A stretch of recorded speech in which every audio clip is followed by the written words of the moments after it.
श्री शिवाय नमस्तुभ्यम. श्री स्वामी समर्थ. नमस्कार मंडळी, भक्ती शक्ती या आपल्या यूट्यूब चॅनलवर तुमचे मनापासून स्वागत करतो.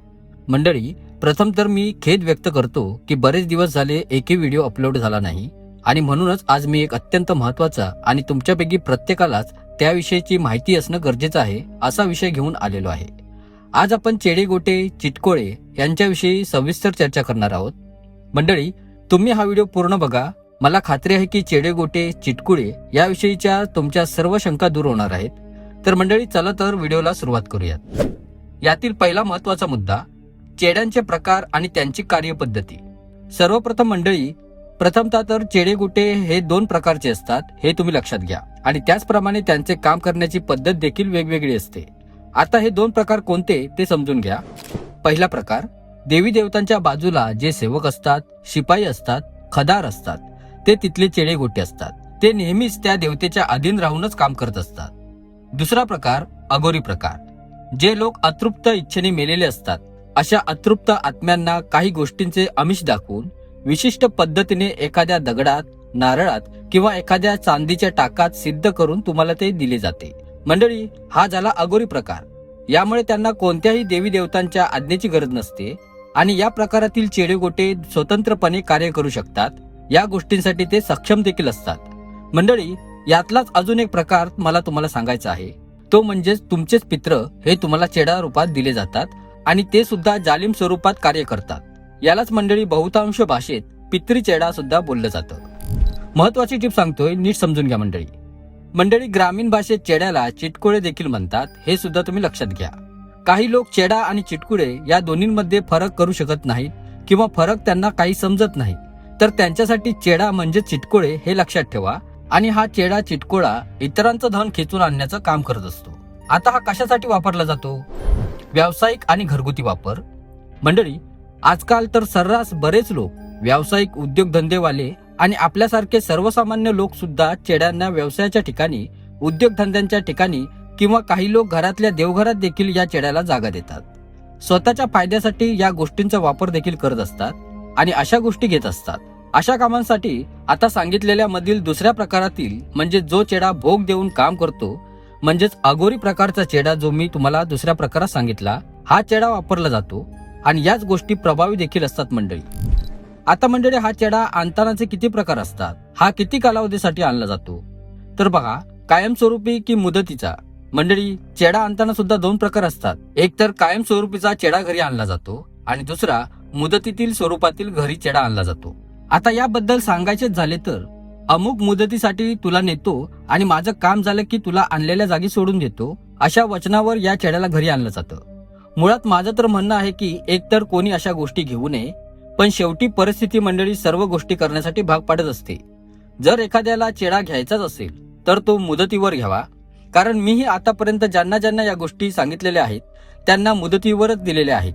कारण एकदा जर तुम्ही कायमस्वरूपीचा चेडा तुमच्या घरी बसवला तर येणाऱ्या तुमच्या सर्व पिढ्यांना त्याची सेवा ही करावीच लागते. मंडळी, काही वेळा आपल्या येणाऱ्या मुलाबाळांना, आपल्या येणाऱ्या पुढच्या पिढीला हे शक्य होत नाही आणि मग चेड्याला त्याचा व्यवस्थित मानपान भेटला नाही, त्याला भोग भेटला नाही, तर तो आपल्या मागे खूप भयानक त्रास सुद्धा देतो. त्यामुळे मंडळी, कायम स्वरूपाचा चेडा घरी बसवणं हे सहसा करू नका. ही साधी गोष्ट सुद्धा नाहीये मंडळी, आता हा चेडा नक्की काय काम करतो तर याबद्दल सविस्तर बोलायचे तर मंडळी, खरं तर अजून बऱ्याच लोकांना चेडा म्हणजे काय आणि तो काय काय काम करतो हेच नीट माहित नाही. लोकांना फक्त एवढंच माहित आहे की पैसे देऊन चेडा हा आपल्या घरी आणला जातो. त्याचा ठरलेल्या दिवशी जो काही ठरलेला भोग आहे, निवेद आहे, तो त्याला नित्य नियमाने द्यावा लागतो. त्याची सेवा केली की तो आपल्याला पैसे आणून देतो, धन आणून देतो आणि त्याला मुदत संपायच्या जिथून आणला आहे तिथून सोडून द्यायचा असतो. एवढंच लोकांना माहिती आहे. पण मंडळी, चेडा पैसे आणतो, धनसंपत्ती आणतो म्हणजे नक्की काय करतो हे कुणालाच माहित नाही आणि याचीच माहिती तुम्हाला असणं गरजेचं आहे. तर मंडळी, जे लोक व्यवसायासाठी चेडा घेतात, एखाद्या उद्योगधंद्यासाठी चेडा घेतात आणि त्याला व्यवसायाच्या ठिकाणी जागा देतात, त्यांच्यासाठी तो चेडा ग्राहक म्हणजेच कस्टमर अट्रॅक्ट करण्याचे काम करत असतो. त्याचबरोबर तुमच्या खिशातील पैसा हा कुठेही जाऊ देत नाही, उलट कोणत्या ना कोणत्या मार्गाने तुमच्या पैशाला बरकत देत असतो, तुमच्या पैशाला पैसा लावत असतो. कसं आहे मंडळी, बघा, चेडा ही अशी गोष्ट आहे ज्याचा अंत लवकर कोणाला लागत नाही. म्हणजे तुम्ही विचारही करू शकत नाही अशा गोष्टी तो करू शकतो आता एक उदाहरण सांगतो. समजा एखाद्याचे एक विशिष्ट दुकान आहे. समजा एखाद्याचे चपलाचे दुकान आहे आणि त्याच्याकडे चेडा आहे. समजा तुम्ही जर त्याच्या दुकानात गेलात, एखादी चप्पल तुम्हाला आवडली आणि त्याची किंमत तो व्यक्ती 1000 रुपये तुम्हाला सांगतोय. पण तुम्हाला माहिती आहे की ही वस्तू आपल्याला बाहेर गेलं किंवा दुसरीकडे गेलं तर अर्ध्या किमतीत म्हणजेच 500 रुपयालाच भेटणार आहे. पण तरी सुद्धा तुम्ही खूपच शांतपणे त्याला 1000 रुपये देता आणि त्याला काही बोलत नाही. तो जेवढे पैसे म्हणेल तेवढे तुम्ही देता आणि ती वस्तू तुम्ही घेत असता.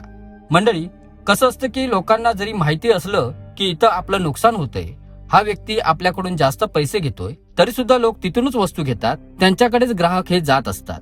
ग्राहकांना लोकांना बोलवण्याची ताकद ही त्या चेड्यात असते. मग भले तिथून बाहेर आल्यानंतर तुम्ही पश्चाताप कराल की मी या दुकानात नव्हतं जायला पाहिजे, माझ्याकडून याने जास्त पैसे घेतले आहेत, आणि बाहेर येऊन तुम्ही असेही बोलाल. पण जोपर्यंत तुम्ही त्या वास्तूत आहात, त्या दुकानात आहात, त्या चेड्याच्या हद्दीत आहात, तोपर्यंत तुम्ही हा विचार करू शकत नाही की बाबा मी फसतोय किंवा मी फसवलं जातोय. भुरळ पाडल्यासारखं तुम्हाला तो चेडा करून ठेवतो. मंडळी, यामागे माझा सांगण्याचा उद्देश एवढाच आहे की लोकांना आकर्षित करण्याचे, ग्राहकांना भूळ पाडण्याचे काम चेडा करतो. आणि यापेक्षाही महत्वाचं म्हणजे आजूबाजूच्या सर्व व्यावसायिकांचे, उद्योगधंद्यावाल्यांचे ग्राहक जे ज्याच्याकडे चेडा आहे त्याच्याकडे आकर्षित होत असतात. दुसऱ्या उद्योगधंद्यावाल्यांचे सर्व कस्टमर, सर्व ग्राहक आपल्याकडे वळवण्याचं काम हा चेडा करत असतो. म्हणजे पुढचा व्यवसाय तुमच्या समोर टिकलाच नाही पाहिजे, तो टिकू शकणार नाही, असं काम हा चेडा करत असतो. मग भले तुम्ही ग्राहकांना किती वाईट सेवा द्या किंवा तुमच्याकडे एखादी वस्तू किती खराब असू द्या किंवा तुम्ही जी वस्तू इतरांना देताय ती त्या किमतीपेक्षा जास्त देताय, तरी ग्राहक तुमच्याकडेच येतात. कस्टमरांची रांग ही तुमच्याकडेच लागत असते. दुसरीकडे दुसरा व्यावसायिक माल चांगला देतोय, त्याची किंमत सुद्धा कमी आहे, तरी सुद्धा लोक त्याच्याकडे न जाता तुमच्याकडेच येत असतात. ही ताकद त्या चेडाची असते मंडळी. आणि मंडळी, ज्याच्याकडे हा चेडा असतो, ज्याने उद्योगधंद्यासाठी ही वस्तू आणलेली असते, त्याने कोणत्याही उद्योगधंद्यात हात घालू द्या, कोणताही व्यवसाय करू द्या, त्याला यश हे मिळतच असतं. अपयश हे त्याला भेटतच नसतं. कुठलाही त्याने व्यवसाय करू द्या किंवा कुठल्याही उद्योगधंद्यात त्याने हात घातला तरी त्याला यश हे मिळतच असतं. आता मंडळी, ही गोष्ट जरी सोपी वाटत असली तरी हिच्याविषयी काही सावधानता आणि कर्माचा नियम देखील आहे. म्हणजेच मंडळी, एक गोष्ट सुद्धा तुम्ही लक्षात घेणं गरजेचं आहे की चेडा ही शक्ती तोपर्यंत तुमच्यासाठी चांगले काम करत असते की जोपर्यंत तुम्ही त्याचा भोग व्यवस्थित देताय, त्याची पाळणूक नियमाने सगळ्या गोष्टी करताय.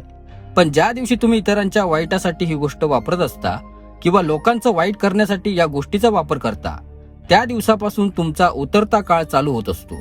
आणि त्याच्यानंतर या गोष्टीचा फटका हा तुम्हाला 100% नाही तर 101% भेटणार म्हणजे भेटणारच. म्हणून माझं तर हात जोडून तुम्हाला सांगणं हे आहे की बघा, परिस्थिती सगळ्यांना काही गोष्टी करण्यासाठी भाग पाडते. मी म्हणत नाही की चेडा सगळ्यांनी घ्यावा, पण काही लोकांची परिस्थिती अशी असते की एक वेळचं अन्न भेटणं हे सुद्धा त्यांच्यासाठी खूप मुश्किल होऊन बसलेलं असतं. मग शेवटी जीवनात त्यांना दुसरा काहीच मार्ग सापडत नाही, त्यामुळे अशा गोष्टी लोक करतात. आता त्यांना चुकीचं म्हणणं सुद्धा बरोबर नाही मंडळी. पण मंडळी, सांगण्याचा उद्देश एवढाच की जरी तुम्ही अशा वस्तू घेतल्या तरी हे फक्त तुमच्या फायद्यासाठी वापरा, तुमचं चांगलं करण्यासाठी या गोष्टी वापरा.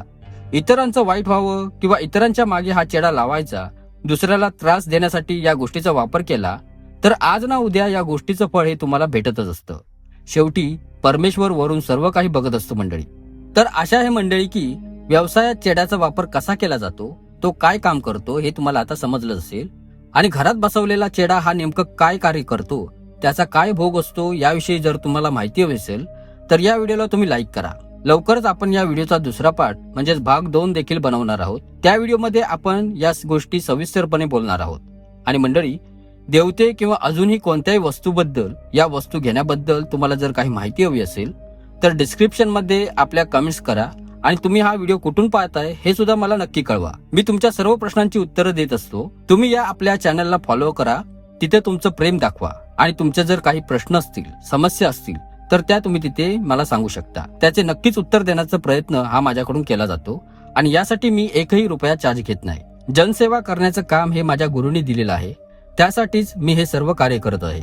तर मंडळी, ही माहिती आवडली तर व्हिडिओला लाईक करा आणि आपल्या चॅनलला देखील सबस्क्राईब करून ठेवा. खूप खूप धन्यवाद.